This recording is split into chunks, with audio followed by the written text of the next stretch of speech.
So I realize I'm late for this trend. I understand they're trying not to notice that they still desperately want each other. Historical fantasy, it looks like YA fantasy, it's queer. It's okay to be a cover buyer sometimes.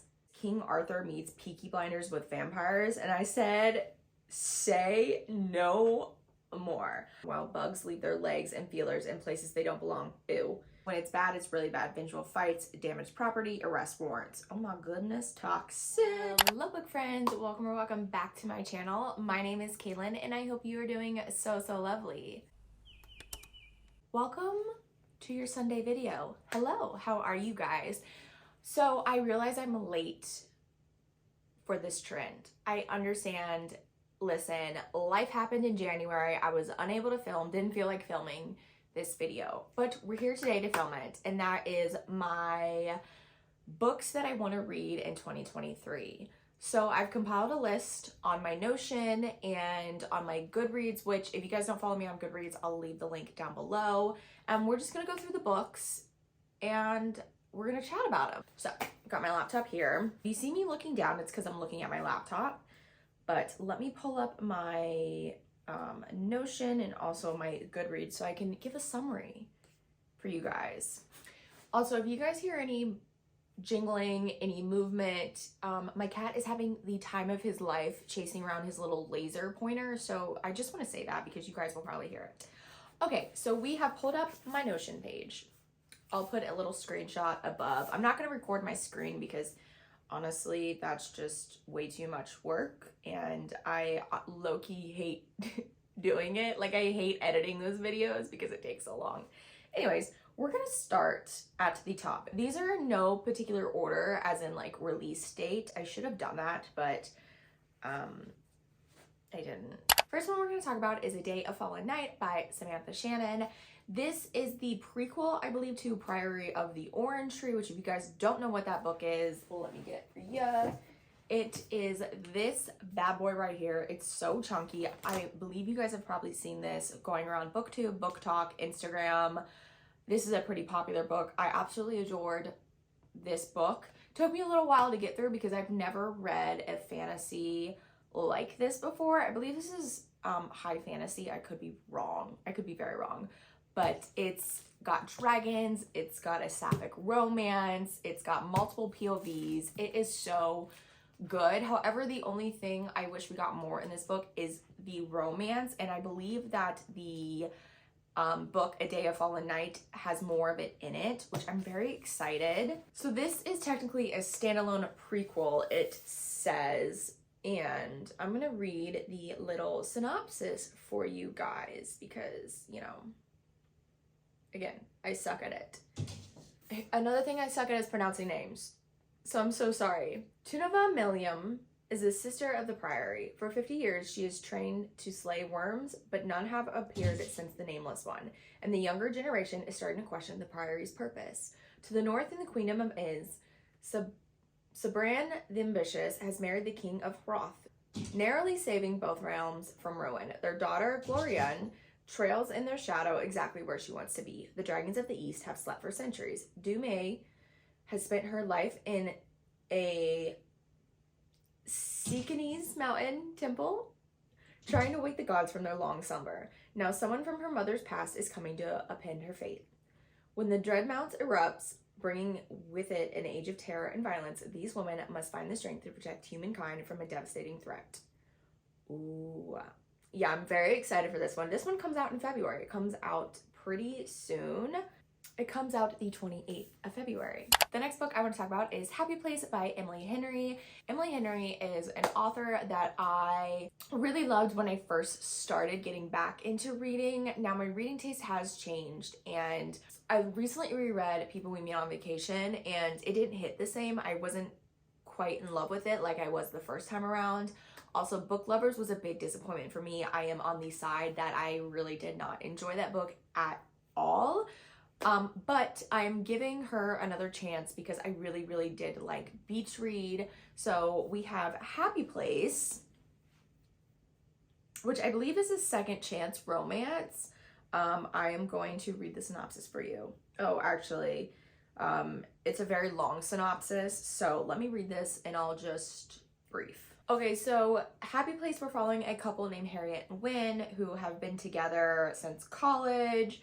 They're perfect together, except that they broke up 6 months ago, but they haven't told their friends, so they have to go to their annual friend getaway. It's set in Maine, which I really love Maine. I've never been, but like I just love anything about Maine. I really want to go to Maine. And so they're lying to their friends and they're trying not to notice that they still desperately want each other. So yeah, I guess this is gonna be good. It's a second chance romance, maybe. It's set in Maine. It's got the summer vibes. This will be a perfect read for a beach, a lake, a pool, any type of body of water, or just the summer. It's gonna be perfect. I feel like I may really, really like this one. Next book I want to talk about is Nightbirds by Kate J. Armstrong. This is a YA fantasy, and this comes out the 28th of February also. I generally like YA fantasies. I think they're very easy to read. They're a fun time, and I'm very excited for this one. I remember seeing the cover and was like, oh, I need that. So I'm going to read you the synopsis. The Nightbirds are Samida's best kept secret. Teenage girls from the great houses with magic coursing through their veins, the Nightbirds have the unique ability to gift their magic to others with a kiss. Magic, especially the magic of women, is outlawed, and the city's religious sects would see them burned if discovered. But protected by the great houses, the Nightbirds are safe, well-guarded treasures. All this season's Nightbirds, Matilda, Asa, and Sayer, spend their nights bestowing their unique brands of magic to well-paying clients. Once their season is through, they each meant to marry a great house lord and become mothers to the next generation of Nightbirds before their powers fade away. But Matilda, Asa, and Sayer have other plans. They know their lives as Nightbirds aren't just temporary, but a complete lie, and yearn for something more. When they discover that there are other girls like them and that their magic is more than they were ever told, they see the carefully crafted Nightbird system for what it is, a way to keep them in their place, first as daughters and then as wives. Now they must make a choice to stay in their gilded cage or to remake the city that put them there in the first place. Ooh, this, yes, I remember reading this. I mean, like, this sounds amazing. It's a historical fantasy. It looks like YA fantasy. It's queer. There's witches. It's very good. By the way, I'm just reading the genres on the bottom of Goodreads. So all that is on there, but I am very excited for that one now, okay, after reading the little synopsis, because I remember I didn't read the synopsis. I just honestly added it because the cover was gorgeous. So that was the first time reading the synopsis of this book. It's okay to be a cover buyer sometimes. There's nothing wrong with it. This next book is one I was recommended when I finished Peaky Blinders. If you watch my weekly vlogs, you know I went through a phase with Peaky Blinders. I'm still desperately in love with Tommy Shelby, like specifically seasons 1 through 3 Tommy Shelby. But I was looking for a romance that kind of was like Peaky Blinders, and someone recommended this book. Now, we don't have a release date for this book yet, and this is A Tempest of Tea by Hafsa Fazal. I know I butchered that, and I'm so incredibly sorry. I'm awful with pronunciations and all that, but it says right here, it's a duology, and it's King Arthur meets Peaky Blinders with vampires, and I said, say no more. We don't have a book cover. We don't have a release date, like I said, but I will read the little synopsis that there is. The novel follows a gang of outcasts in a deeply heist led by Arthi Kashmir to save her tea room, which fronts an illegal blood house where local vampires can purchase fresh blood. So it sounds very good. It actually says right here that it was set for fall 2022, but it didn't happen. So I'm hoping maybe this coming fall. I would love this to be like, this is definitely a fall read for me. I would definitely read this in the fall. Actually, I would consume it anytime. Peaky Blinders but with vampires, say no more. As long as the lead character is like Mr. Tommy Shelby, I'll be good. I'll be good. And the next book we have is Swordcatcher by Cassandra Clare. I believe this is her first adult novel. Now, I don't know much about this book. I just saw it was her first adult novel and I snagged it up, put it on my list. I am not a huge Cassie Clare person. I have only read a couple books by her, meaning the first 4 in the Mortal Instruments. That just wasn't my series. However, I don't know if you can see them on my shelves, but I do have the Last Hours trilogy up there that I am gonna read very, very soon. So let's see what this book is about. Okay, so it looks like it is about this guy named Kel who is an orphan, and he becomes the sword catcher, which is the body double of a royal heir, Prince Connor. And he has been raised alongside the prince, trained, all that, and they're his closest brothers. And it looks like he has one destiny, which is to die for Connor, and no other future is possible. And then you have Lancaster, which it looks like is a person that possesses magical abilities, lives behind the walls, and she has a best friend named Marion. And there's a failed assassin that brings Lynn and Kel together, and then they are drawn to the webs of the mysteries of the Ragpiker King, the criminal world of Castellane's underworld. They get offered something they most want, so it looks like this will be good. Also, the fact that this guy's name is Connor kind of triggers me because my ex's name was Connor, so I hate reading any book that has the name Connor in it because I'm just like, ugh. But it's spelled different, so it'll be okay. I don't know why I just told you guys that. You guys don't need to know that, but now you do. The next book is another book that I put on because of the cover. The cover, absolutely stunning, and that is She's a Haunting by Trang Than Tran. Totally butchered that again. So sorry. I'll put the cover up here. And this says this is a atmospheric horror book, perfect for fans of Mexican Gothic, which I never read that book. It's on my list, but I've heard great things about that book. So I'm just gonna read the little summary. When Jane arrives in Vietnam for a visit with her estranged father, she has one goal: survive 5 weeks pretending to be a happy family in the French colonial house Ba is restoring. She's always lied to fit in, so she's straight enough, Vietnamese enough, American enough, so she can get out with the college money he promised. But the house has other plans. Night after night, Jade wakes up paralyzed. The walls exude a thrumming sound while bugs leave their legs and feelers in places they don't belong. Ew.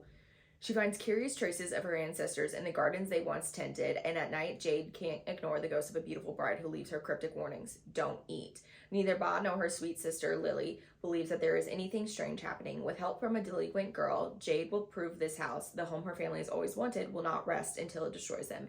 Maybe this time she can keep her family together as she roots out the house's rot. She must also face the truth of who she is and who she must become to save them all. Oh my God, does that not sound good?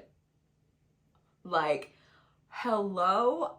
This is one of the most books I'm excited for.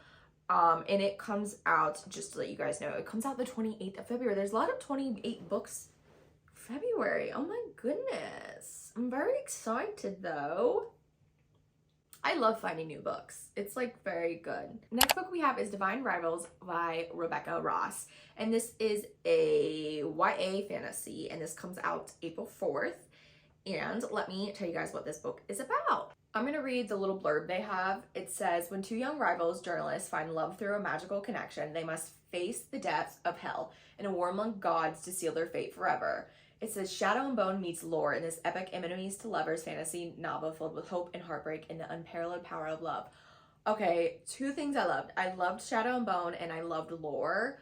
Very excited about this. Oh my goodness. I'm gonna have lots of books that I need to pre-order after this because I have not pre-ordered any of these books, but like I need to. Next book we have is Vera Wong's Unsolicited Advice for Murderers, and this is by Jessie Q. Sutno. This is a cozy mystery. This comes out the 14th of March. It's about this lady who lives above a tea shop in San Francisco, and she lives alone. She likes nothing more than sipping a good cup of oolong and doing some healthy detective work on the internet about what her Gen Z son is up to. Oh my goodness. But one morning she goes downstairs, she finds a dead man in the middle of her tea shop, and she sees a flash drive in his hand, and she is like hell-bent on finding out what happens. I'm really excited about this book. I have read one cozy mystery in my life, and that was Finley Donovan is Killing It. Absolutely love that book. I need to get on with that series because that was just an incredible book, and I really love the way I felt while reading that. Cozy, but there was mystery to it. It was just fun. And this one looks like this will be very funny, and just like all the good cozy vibes. So very excited about that. Next book we have is The Thrillers by Ashley Adrian. And this comes out the 6th of June, and this is a thriller. And it says, one morning on Harlow Lane, 4 families' lives are changed forever. Whitney Loverly can sit by her son's hospital bed after he falls from his bedroom window in the middle of the night. She refuses to speak to anyone. Back at home, the Loverly's neighbors must reckon with their own roles in the tragedy. Their selfless best friends who live across the street, the ambitious Goldsteins who desperately want a family of their own, and the quiet elderly couple who spend their days people watching on the front porch. But what happens next when, over the course of a week, the hidden and explosive truths that connect these families must come out? Exploring envy, motherhood, and the intuitions that we silence, this is a novel that asks what happens when good people make bad choices. So excited. I love me a good thriller. Also really like this cover. And this is the author of The Push. I have not read The Push, but I've heard incredible things about that book. I think we're about halfway, people. Like, I hope we are, because this is a lot of talking for me. I normally don't talk this much in one sitting. The next book we have is Vampires of El Norte. This is by Isabelle Kanyes. This is the same author that wrote The Hacienda. I listened to The Hacienda. Incredible book. I absolutely love that book. I want the physical copy. And this one, so I'm just going to read the summary. It says, as a daughter of a rancher in 1840s Mexico, Nina knows a thing or two about monsters. Her home has long been threatened by tensions with Angelo settlers from the north. But something more sinister lurks near the ranch at night. Something that drains men of their blood and leaves them for dead. Something that once attacked Nina 9 years ago. Believing Nina dead, Nestor has been on the run from his grief ever since, moving from the ranch to ranch, working as a vaquero, but no amount of drink can dispel the night terrors of sharp teeth. No woman can erase his childhood sweetheart from his mind. When the United States attacks Mexico in 1846, the two are brought abruptly together on the road to war. Nina as a curandera healer, striving to prove her worth to her father so that he does not marry her off to a stranger, and Nestor as a family of auxiliary cavalry of ranchers and vaqueros. But the shock of their reunion and Nina's rage at Nestor for seemingly abandoning her a long time ago is quickly overshadowed by the appearance of a nightmare made flesh. Unless Nina and Nestor work through their past and face the future together, neither will survive to see dawn. So this is a horror. It looks like it's historical fiction with vampires, gothic, all the good things you want. Very excited about this one. And this comes out on the 29th of August. So a little ways to go, but it will be here before we know it. I am convinced, because we all know how fast time flies. The next book we have is The Last Tale of the Flower Bride, and this is by Roshani Chokshi. And this is a gothic-infused story with a marriage that is unraveled by dark secrets, a friendship cursed to end in tragedy, and the danger of believing in fairy tales. And this is a adult fantasy. Adult fantasy, but it says underneath it with the tags, it's got gothic, horror, romance, mystery, all of it. And yeah, this looks very good. It says it's a mix of Mexican gothic, The Invisible Life of Addie LaRue, and The Last Tale of the Flower Bride. It's a spell-bending, darkly romantic page-turner about love, lies, secrets, and betrayal in the stories we tell ourselves to survive. Yes, yes, yes, yes, yes. Very excited about this book. The next book I want to talk about is A Twisted Love Story by Samantha Downing. Samantha Downing is the one that wrote My Lovely Wife. I really enjoyed that book, so I'm very curious to see if I'm gonna like this book. But it is a domestic thriller, and it says, Wes and Emily are madly in love. They've never felt anything like it. It's kind of romance people write stories about. But what kind of story? Ooh. Because when it's good, it's great. Flowers, grand gestures, deep, meaningful conversation, where the world disappears. When it's bad, it's really bad. Vengeful fights, damaged property, arrest warrants. Oh my goodness, toxic. But their vicious cycle of catastrophic breakups and head over heels reconnections need to end fast, because suddenly Wes and Ivy have a common enemy, and she's a detective. There's something Wes and Ivy never talk about, and good times are bad. The night of their worst breakup, when one of them took things too far and someone ended up dead. If they can stick together, they can survive anything, even the threatening net of police investigation, because one more breakup might just be their last. Oh, yes. I love thrillers. If you guys watch my weekly vlogs, you know I love thrillers. I'm a thriller girly. I don't read as much thrillers as I would like to. I would like to only read thrillers, but I have I have other genres I love also, but like if I could pick one genre to read for the rest of my life, I think it would be thrillers. But then also fantasy too, because you can escape in we're not getting into it. So yes, A Twisted Love Story comes out July 18th, a little bit ways away, but you know, we love a good thriller moment in the summer. Actually, that's my favorite time to read thrillers, is by the pool. So it's perfect. Miss Lisa Jewell is coming out with a new novel, and this is None of This Is True. And it's a psychological thriller. We love psychological thrillers. Lisa Jewell's books are probably one of my favorite thrillers. Lisa Jewell is an auto-buy thriller author for me. I have really liked every single one of her books. I just think they're very easy to get sucked into the world. And this one, we're following a woman celebrating her 45th birthday at her local pub. Popular podcaster Alex Summers crosses paths with an unassuming woman called Josie Fair. Josie, it turns out, is also celebrating her 45th birthday. They are, in fact, birthday twins. A few days later, Alex and Josie bump into each other again, this time outside Alex's children's school. Josie has been listening to Alex's podcast and thinks she might be an interesting subject for her series. She tells Alex, on the cusp of great changes in her life. Josie's life appears to be strange and complicated. Although Alex finds her unsettling, she can't resist the temptation to keep making the podcast. Slowly, she starts to realize that Josie has been hiding some very dark secrets, and before she knows it, Josie has entangled her way into Alex's life and into her home. But as quickly as she arrived, Josie disappears. Only then does Alex discover that Josie has left a terrible, terrifying legacy in her wake, and that Alex has become the subject of her own true crime podcast, with her life and her family's lives under mortal threat. Who is Josie Fair, and what has she done? Yes, please. Cannot wait for that. And this comes out the 8th of August. Mr. Riley Sager is also coming out with a new book, and this is The Only One Left by Riley Sager. Now, Riley Sager is an author that I kind of have a hate-love relationship with. I read one book by him. I listened to an audio. I did not like it. I think it was The Final Girl. I didn't really like that book. I then read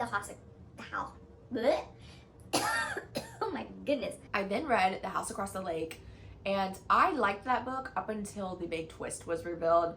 It's a twist that I don't like. I tend to not really like books that involve this kind of twist. If you've read the book, you know what I'm talking about.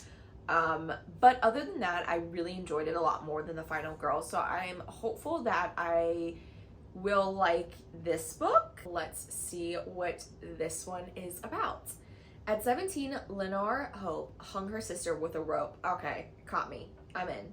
Now reduced to a schoolyard chant, the Hope family murders shocked the Maine coast one bloody night in 1929. While most people assume a 17-year-old Lenora was responsible, the police were never able to prove it. Other than her denial after the killings, she has never spoken publicly about that night, nor has she set foot outside Hope's Inn, the cliffside mansion where the massacre occurred.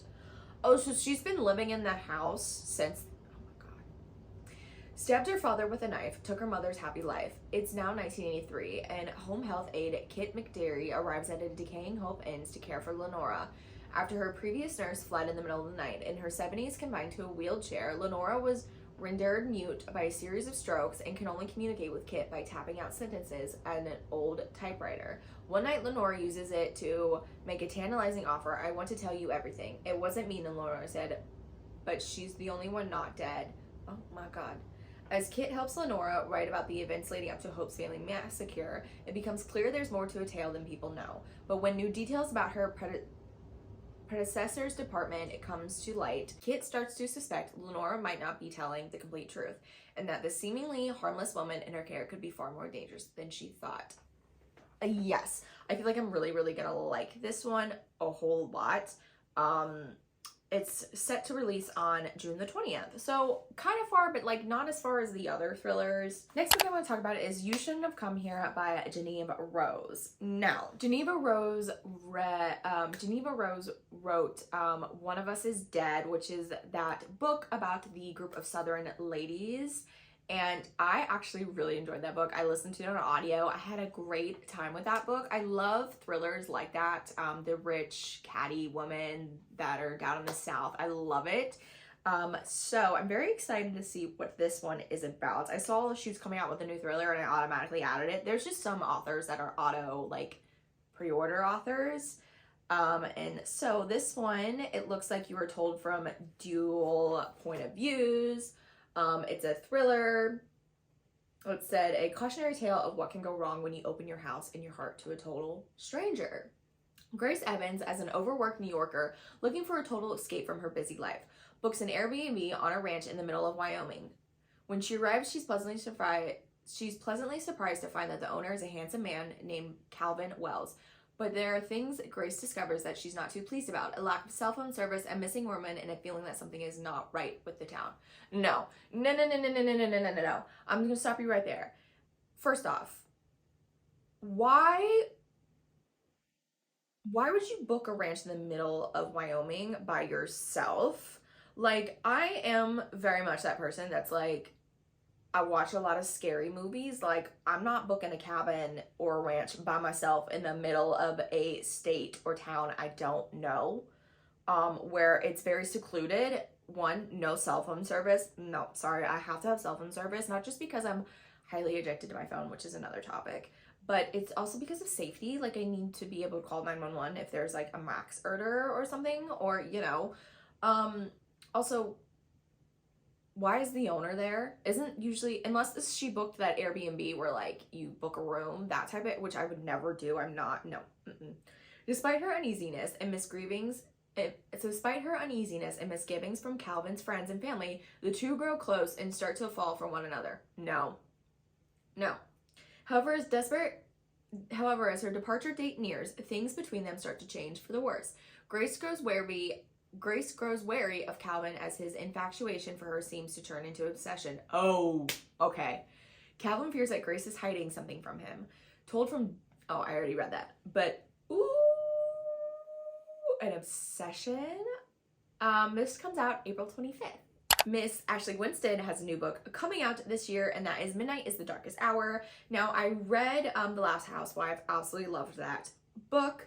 And this says this is for fans of Verity, A Flicker in the Dark. Midnight is the Darkest Hour is a twisty tale of a murder, obsession, love, and the beastly urges that lie dormant within us all. Even the God-fearing folk of Bottom Springs, Louisiana, and her small hometown librarian, Ruth Corner, has always felt like an outsider. Even as her beloved father rains fire and brimstone warnings from the pulpit of Holy Fire Baptist. Unfortunately for Ruth, the only things that the townspeople fear more than the God and the devil are myths that haunt the area, like the story of the Low Man, a vampiric figure said to steal into sinners' bedrooms and kill them on moonless nights. When a skull is found deep in the swamp next to mysterious caved symbols, Bottom Springs is thrown into an uproar, and Ruth realizes she and Everett, an old friend with a dark past, have to combine their town's secrets, underbelly, in search of true evil. A dark, powerful novel like fans have come to expect. Ashley Winston, Midnight is the Darkest Hour is an examination of the ways we've come to expect love, religion, and stories to save us, the lengths we go in order to take back power, and the monstrous work of being a girl in this world. Yes. Oh, this is gonna be really good. First off, I loved A Flicker in the Dark. Verity, have not read Verity because I'm not really a Colleen Hoover girl. I've heard though Verity is really, really good, so I'll take y'all words for it, but I'm not gonna read it. This is set to come out October 3rd. I will be reading this. First off, it's set in the South. So, yes. Oh my goodness. Okay, you guys, those were all the books I'm really excited that are coming this year in 2023. I will leave them all linked down below, as well as my Goodreads shelf that has all these books. But what books are you guys excited to read in 2023? Let me know down below, because I'm always looking for books to add to that shelf, and also my Amazon wish list and my pre-order list, because your girl has a problem with books. We know this. We're all here for the same reason. We all love books. You know, it's okay. It's fine.